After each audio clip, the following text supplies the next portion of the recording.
Welcome back, everybody, to Neutrality Studies. My name is Pascal Otta. I'm an associate professor at Kyoto University, and today I'm joined by Dr. Reza Majdzadeh, a professor of public health in the School of Health and Social Care at the University of Essex. Professor Majdzadeh worked for decades in the public health sector in his native Iran and later also for the World Health Organization and other international institutions, publishing over 380 peer-reviewed articles. Together with his colleagues, he recently published very important studies in the Lancet journals on the most important one of the most important academic health journals on the issue of beyond national resilience, liability for sanctions impact, in which he details what the impact actually is of US and EU sanctions, or let me put it this way, where his colleagues, and he's one of the people who've been researching this issue for a long, detail the impact of sanctions on individual countries. So, Professor Majdzadeh, welcome. Thank you so much. Thank you. I really appreciate that. Thank you for having me. Opportunity to talk on sanction and to have that exchange with the audiences. Well, over to you. You are one of the experts who's been researching sanctions for years, and maybe could you first lay out a little bit what that issue, that Lancet journal issue that I just talked about, what it establishes, and what are the effects of economic sanctions? Some people think that they are just there to punish evil regimes, but the findings of you and your colleagues are very different. Okay, let me start with a bit adding to the introduction that you gave and to know where we are and how I can have intervention in this regard. Initially, I'm an epidemiologist. That I was the head of Iran's National Institute of Health Research. At that time, we have started the health sector reform with the purpose of achieving universal health coverage. And that institution became responsible for monitoring universal health coverage and the health sector reform, how it can reach out to, let's say, the global commitment, one of the SDGs, which is very important, reducing financial burden and improving equity across the country and the world. At that time, I faced with the problem that with sanction, we cannot reach out to that level. Therefore, I have started working on different dimensions of sanction in Iran in particular, because it was the area that I was working. Later on, we thought, okay, this is the reality of sanction. How we can mitigate the effect of sanction on health. It was the reason that a bunch of my publications are related to the health system resilience and how we can mitigate the effect of sanction on health. Later on, we started thinking about not only making health system resilience, but also what could be the international human rights measures that we can use to achieve that purpose. And the piece that you have mentioned, which is a comment in the Lancet Global Health, is coming from that angle. Later on in the Lancet, we published another piece, which we highlighted very concrete ideas about how we can implement measures to reduce the harsh effect of sanction. Therefore, my area of work is assessing the effect of sanction, looking at the health system, and to propose mitigation measures for reducing the harsh effect of sanction. This is in general. I wanted to put it in a meaningful way to connect it to what I'm doing. So initially, I should say that sanctions affect systems before they affect people. When they are starting, patients are directly will be affected. But before starting that, there is the problem of access to medicines, access to medical equipment. It's a matter of logistics. It's a matter of service delivery. It's a matter of human resources. Through this, let's say, health system building blocks is that we can see the effect of sanction. Let me start with this to say, initially, right now we have evidence on the effect of sanction on health. You have pointed out a publication from Rodriguez and colleagues in the Lancet, which is showing sanctions can have a huge impact on mortality. More than 550,000 dead annually we are expecting from sanctions, which is almost at the level or even exceed the level of war. We have seen another paper by Ruth Gibson and colleague that they have look at the effect of ODA sanctions on maternal health and child health. And they have seen similar, let's say, observation. The other observation that I think it's very important, which is the cross-national study, is the Jörg Gutmann and colleagues study on the life expectancy. And they have seen that sanctions can reduce 1.2 to 1.4 years of life expectancy. 1.4 for the United Nations sanctions and 1.2 for the US sanctions. It is very interesting. United Nations, the place that funded for peace and safeguarding of the legal life of people, is implementing a measure which can affect life expectancy of the people. I think it is the shock. Hey, very brief intermission because I was recently banned from YouTube, and although I'm back, this can happen anytime again. So please consider subscribing not only here, but to my mailing list on Substack. That's pascalotta.substack.com. The link's going to be in the description below, and now back to the video.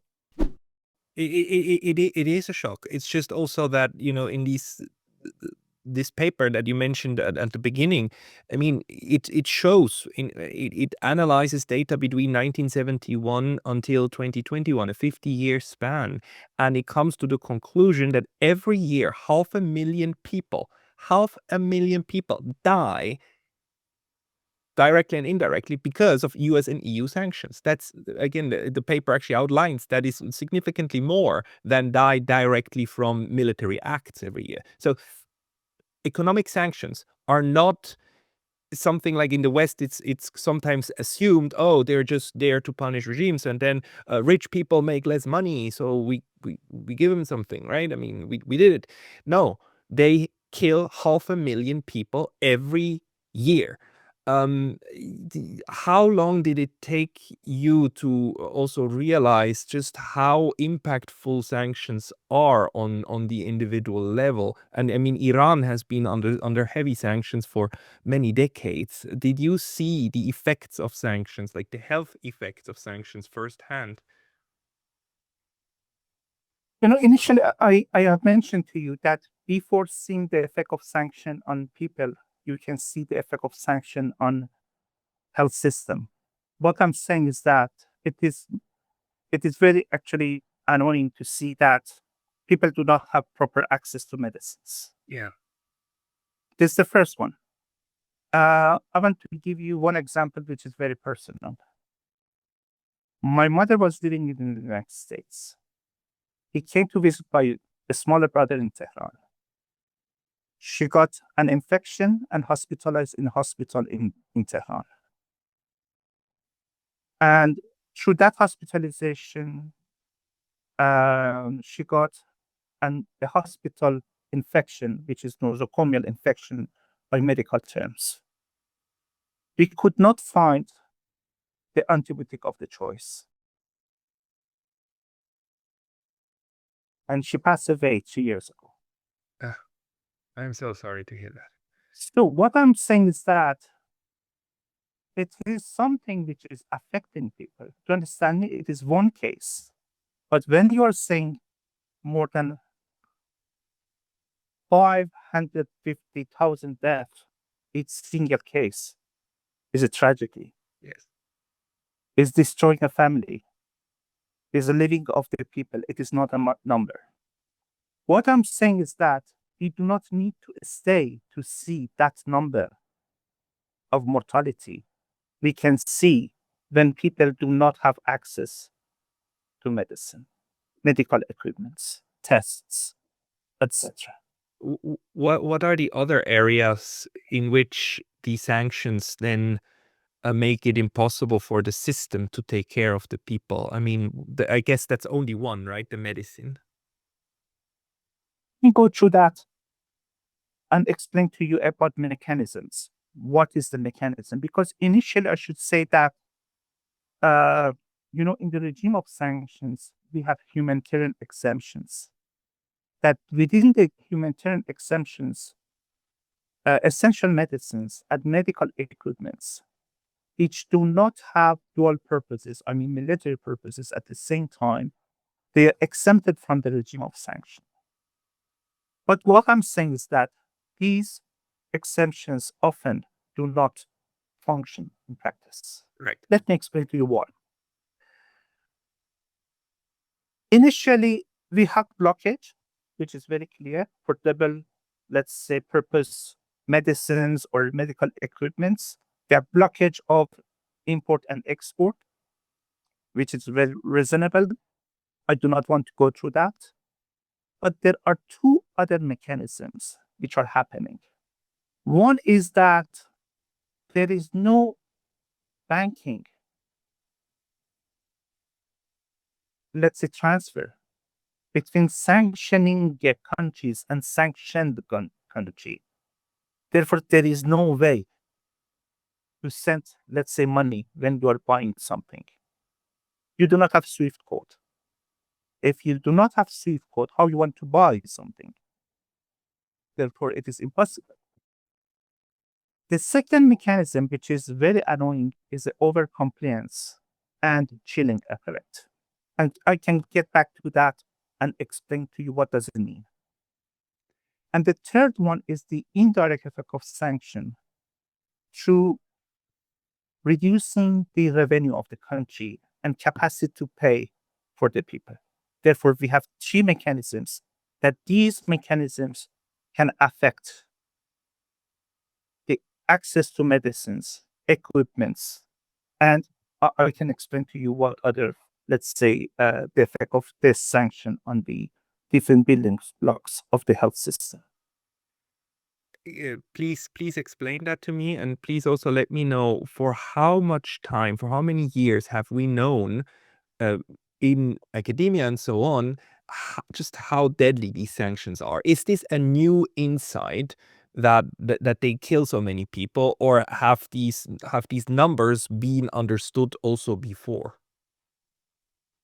Initially, I think we should know that from many years ago. In particular, I want to highlight the published literature on the effect of sanction on Iraq, which actually is coming back to the early 2000s. And there is a bunch of evidence on it over there. But at the same time, look, in which countries we are working with? We are working with the countries that they do not have robust, let's say, data. We do not have that strong, let's say, data system. Therefore, we did not have much evidence to show. And I can explain to you what is the problem with the, let's say, looking at evidence when we want to quantify. Because, when you're looking at the case of Syria, it was not sanctioned per se. It was sanctioned. Syria was involved with the war at the same time. Therefore, how you want to clarify, let's say, the effect of sanction from the effect of war? Therefore, the methodology is not very straightforward. Therefore, we do not have that.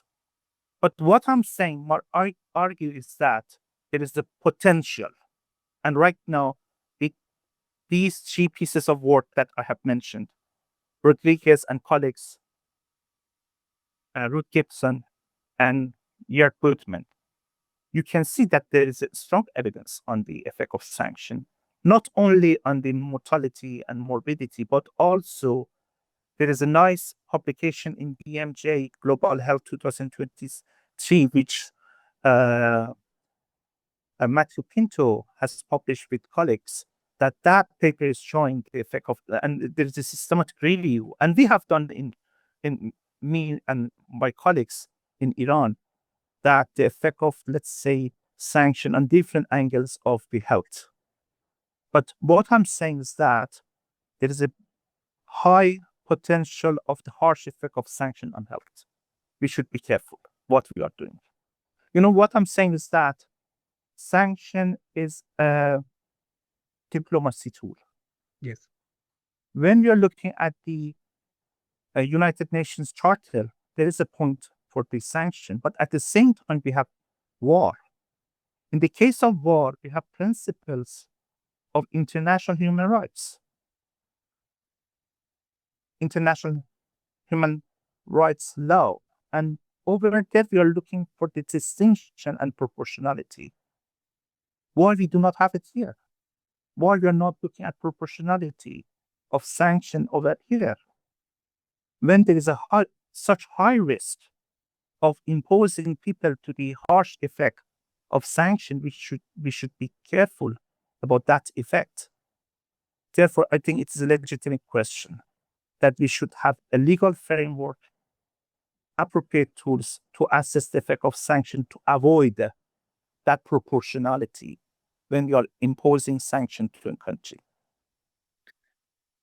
Absolutely. If you allow, I can return back to the mechanisms that I explained to you. Let's do that, Can I? please. Okay. So as I have mentioned to you, there are three mechanisms that we can see. Initially, the banking system does not function when there is a sanction. This is one issue that we should take care of that. The second issue is the overcompliance. When a country is imposing sanction to the other one, they are imposing secondary sanctions to the banks, to the shipping insurances, to the suppliers. If you are working with another country, with the sanctioned countries, we will impose sanction to you. Because of that, in many cases, they avoid working with the country that you are sanctioning, which is overcompliance. It could be based on the law and regulations, or it could be just a fear, which is a chilling effect, which is a huge effect, has a huge effect on the, let's say, sanction and for access to medicine. The third one that I want to explain to you is the indirect effect of sanction. When United States or let's say other countries are imposing sanction to Venezuela or Iran, they are sanctioning all export from those countries, which is the main source of revenue. Then there is no revenue, there is not such revenue for the country. Therefore, they do not have capacity to provide appropriate care, appropriate health services. We have seen when there is intensive sanctions from United Nations or other countries, the amount of utilization of services is remarkably decreased in the country because people are looking for let's say, for food rather than medical expenses. This is the reason that you can see that the affordability of services is problematic and they cannot afford to get those services. I'm stopping and handing over to you. The mechanisms through which sanctions work are the one thing, but then the impact that they create downstream, because of the various components that then are missing, especially in a healthcare system, are actually one of the reasons why also Iran argued that it needs to have a minimum of enrichment capacity just in order to produce medical grade, treatments for patients. So do you see does this go together, right? What the sanctioning of a country and then the kind of resilience it has to develop indigenously in order to somehow deal with them? There are two things. Initially, I want to say that when I'm naming a country, I do not want to I want to be political impartial in this discussion because it's a scientific discussion. I'm just giving the examples because this is the case that we have observed. Yes. It is not. I'm not. I do not want this discussion to be, let's say, to defend some countries or let's say offend the other countries. The point of mine is that it is regardless of the enrichment of uranium. What you are saying, it is a very small portion of the, let's say, medicines. I'm saying antibiotic. The case that I in there is not there is no relation between uranium enrichment. There is nothing. I want to say a very simple thing. You cannot have appropriate access. I'm just giving the first time that I have faced with the problem of the sanction was the time that I was teaching uh, medical students, and they came to me and they told me that we do not have normal saline in the hospital. Normal saline. It is very simple thing. Salt and water, not more than that. Not because of that, because we do not have that plastic bag. You understand me? I want to say that, please, Oscar, be very practical. It is beyond your imagination. No, it is not the case of, let's say, medicine which are using in the, let's say, in nuclear medicine. No, no, it is not the case. I'm saying for very simple things. You, it is not there or it is not affordable. Okay, let's go what we can do for this purpose. Initially, we were thinking that we can make health system resilience. When you're saying that we want to make health systems resilience, it means that we can look at three kind of measures. We can increase response to the, let's say, to the sanction. We can look at the adaptive measures, and we can look at the transformative measures in a country. Let's say short term, medium term, and long term. This is the way that we were thinking. Let me give you an example. If you have sanction and you want to have short-term response, you can look at the new suppliers, new channels of procurement of medicines. Instead of buying from European, let's say, companies, you can approach Indian companies. That's okay. You can find new, let's say, procurement mechanisms. This is an example. Or the neighborhood countries, instead of going to the other aspects. In the medium term, you can look at the, let's say, prioritize those medicines that you have shortage and to think, let's say, what are they, and have a prioritization in the health services and to focus on those because you have, let's say, limited amount of money and you should be more strategic in purchasing. Therefore, I'm looking at these as the essential services. It is, let's say, medium term approaches. In the long term, you can think about local production. If these issues have problem, this antibiotic that we cannot get it in the, let's say, in the global market, let you to produce it. And this is what you have seen the attempts that, let's say, Iran has done to produce COVID vaccine, because at that time they were not sure whether they can have procurement of vaccine, and they started to work on the local production. Okay, regardless of whether it was wrong or correct, but I'm saying that self-resilience to build something inside domestically. Therefore, these are the, let's say, measures that we can do. In one of our papers, I have mentioned the name of a, a colleague that we work with each other, Dr. Sajjadi, that we publish a paper on what are those measures in the short term, medium term, and long term, which one is feasible, which one is effective, to understand how we can make a health system resilience to the economic shock of the sanction, to safeguard health of people.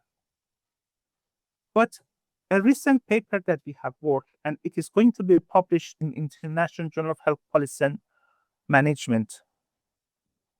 In another work, we have seen that relying on just domestic resilience cannot be a comprehensive response.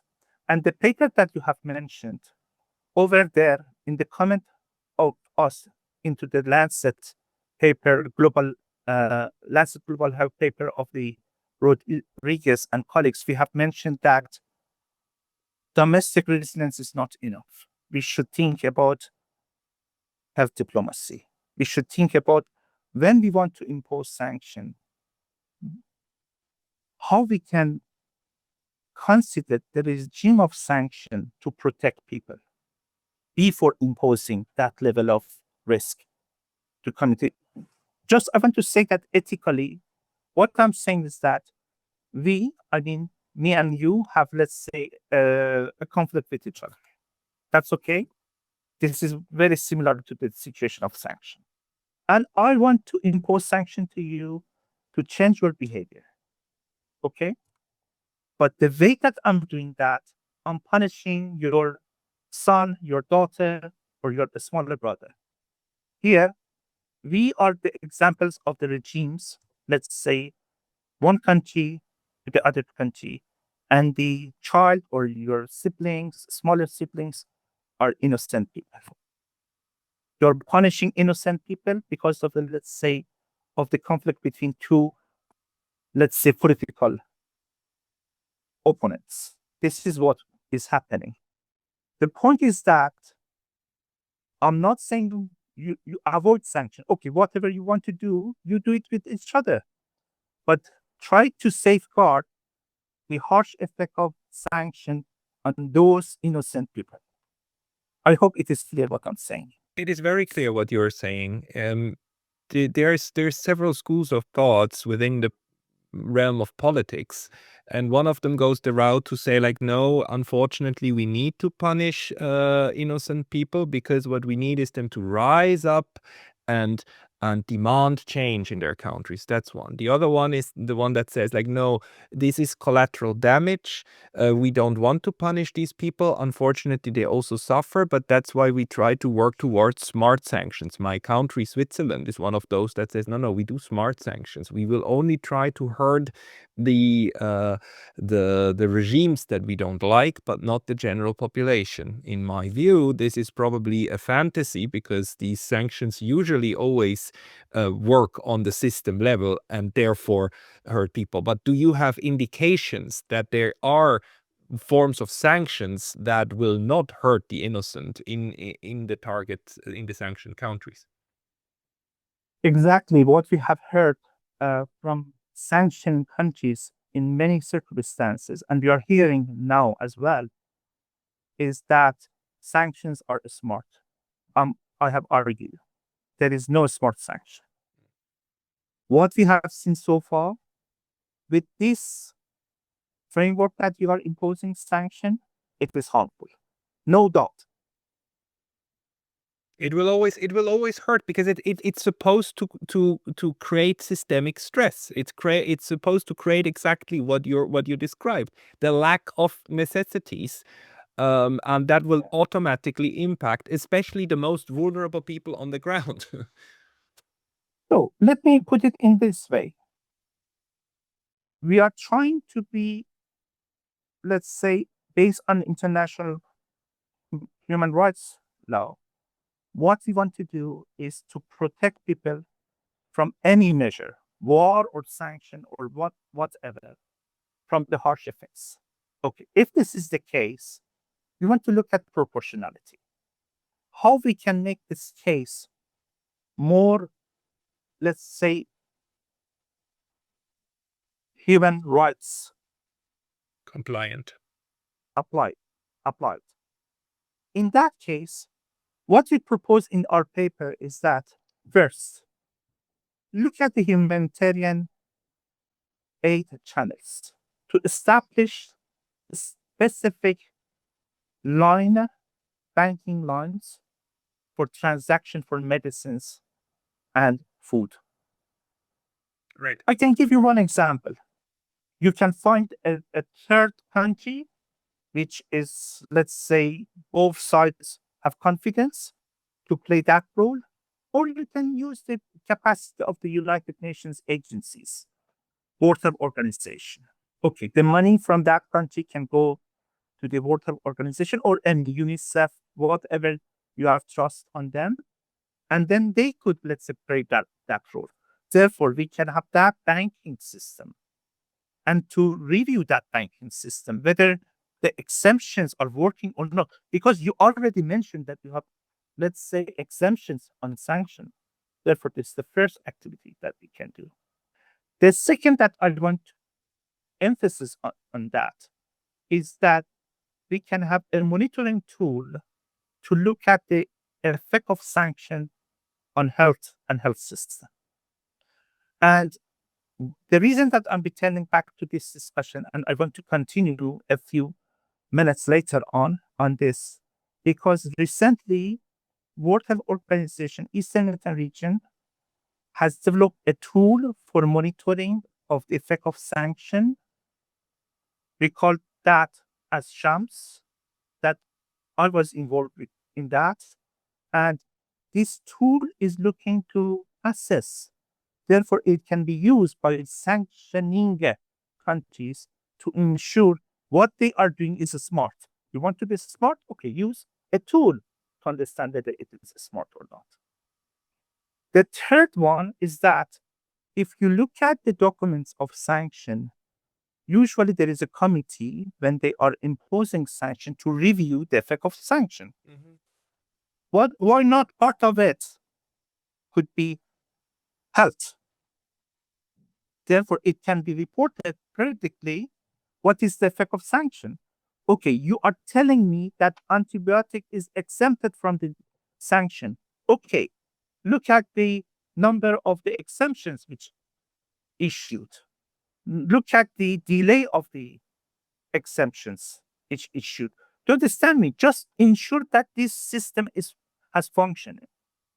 And the fourth measure that we propose, we are thinking overcompliance is beyond the regime of sanction. It is beyond legality. We should avoid overcompliance.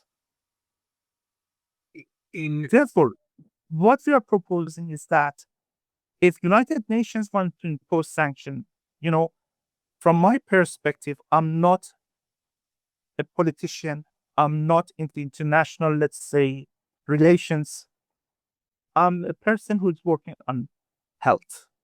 What I'm saying, I'm not going to say, oh, stop sanction or resume sanction. What I'm saying is that if you want to propose a sanction, please think about health of people.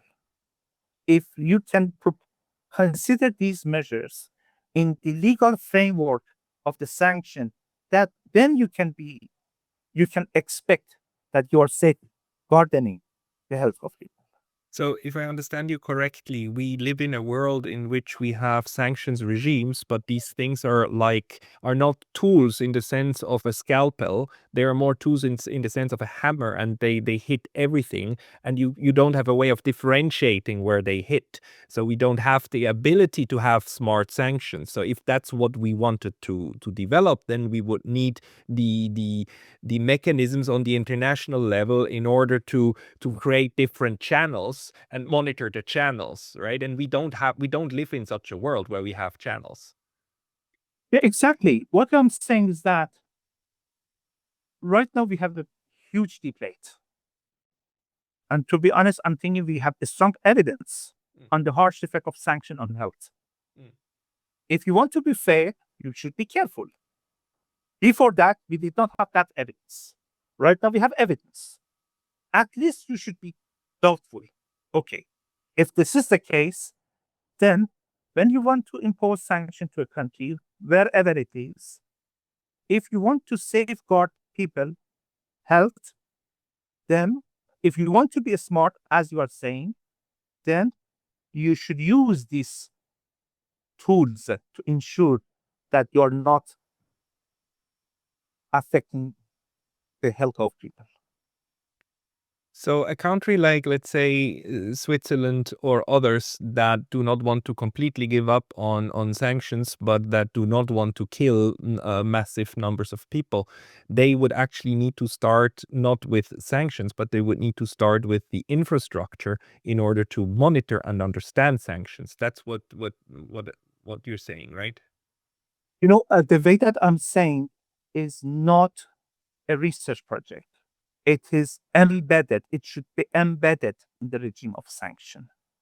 Right. I want to say that when you want to impose a sanction to any country, in that process, you should consider monitoring health of people to ensure that what you are proposing in the regime of sanction or exemption of medicines is workable.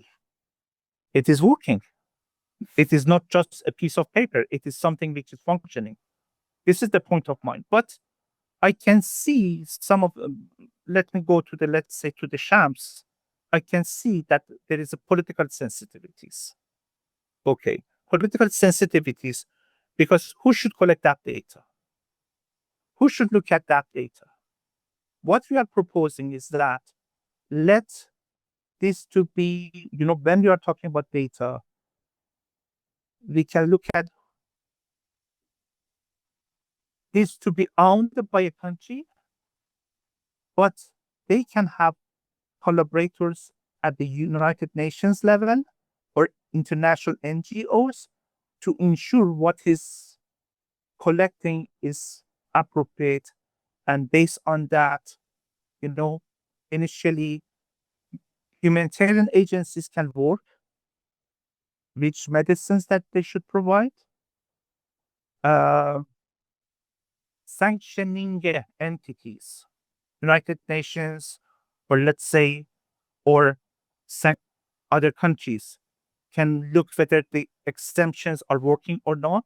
If this is the case, they can, let's say, um, revisit the processes.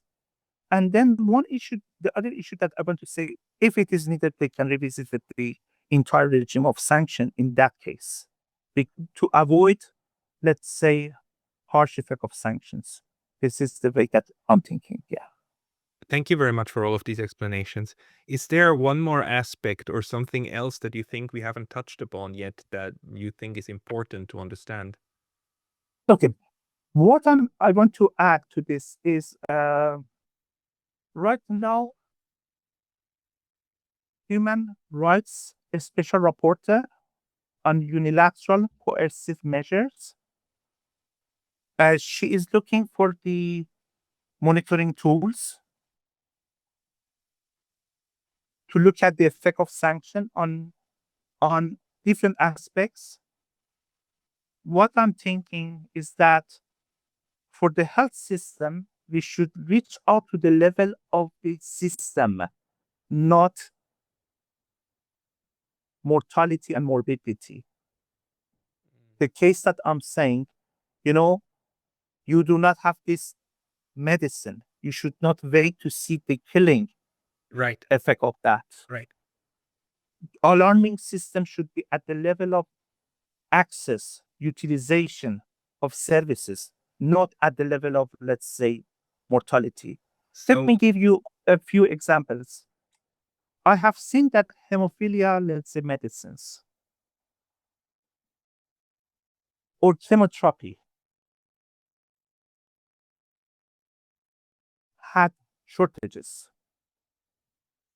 But if this wants to be translated to mortality, it could affect 4,000 deaths, yes, thousands deaths. yes, But depends on the scale of country. Can you show it in the large scale? The mortality of country, it is doubled. If it is something on maternal health, you can see it immediately. But if these are, let's say, those specific conditions, yeah, then you might not see them. yeah, Therefore, looking at mortality is a late yeah, response. You should look at the intermediate variables. Therefore, you should start from the initial phases. The other point that when we were discussing, what I'm saying is that we should not look at this as the research entity. We should think about this to be embedded in the sanction legal framework, yes. to look at the monitoring of the effect of sanction on health and food security as well. Yeah. Yes, Yeah. no, you're absolutely right. And just to put it a little bit bluntly, we don't need to wait for the dead babies. If we see that there is no incubators in a country, then we know that there's a problem and that there will be dead babies. So that makes very much sense that we don't focus too much on the final effects, which will also take a very long time, but that we establish mechanisms to judge whether or not certain measures really impede the ability of countries to allow people to have their human rights, like the right to live, for instance. Um, this is very, very crucial research. Professor Majdzadeh, like people who would want to read your articles, or also people who are not versed in consulting medical journals, is there a place where they can go and where they can read about the effects of sanctions and your research on sanctions? Initially, with the current databases, I think it's very achievable to look at the, let's say, sanctions, and then I'm keen. I'm thinking that it is, if we want to go, let's say, to build a more fair uh, global health, we should work on it. And I want to say that I'm working on it as a social responsibility, not only, let's say, it is not I'm not looking at that as a profession. I'm looking at this as how we can reduce suffering of people, how we can reduce inequality gaps. Therefore, I'm happy to respond as much as possible. But at the same time, if you look at the, let's say, a simple search in PubMed or any database can show you, let's say, the main articles which is published in this area. The only thing that I want to emphasize is that economic sanctions are often designed with the political objectives in mind, but they operate in complex systems that include health system and humanitarian supply. These are affecting health of people, They are. and we should avoid that. Understanding these mechanisms is essential if we want to minimize what I'm saying, unintended effect of sanction on health. Yep, that's a I believe that people are thinking it is smart, but it is not. It is a silent killing, but it is killing. I want to redefine sanction. Sanctions are not non-violent measures. They are non-military measure. They are organized violence. they are And violent. we should be very careful. Yeah. They are violent, they are highly violent, and I am personally opposed to them. So I thank you very much, Professor Majdzadeh, for your time today. The links will be in the description below. Professor Majdzadeh, thank you for your time today. Thank you so much. Lovely.